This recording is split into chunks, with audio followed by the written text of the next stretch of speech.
Y Media breaking news.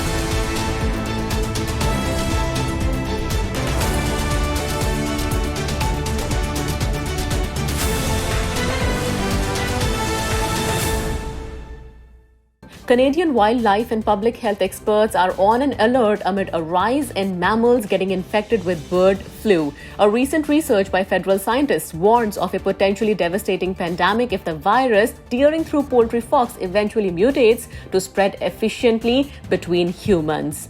Avian influenza cases are very rare in humans and there are no instances of it passing from human to human, but experts say public health agencies are right to keep a close eye on how the highly pathogenic avian influenza H5N1 evolves. It was first identified in 1996, but a new type of virus emerged in 2020. Y Media breaking news.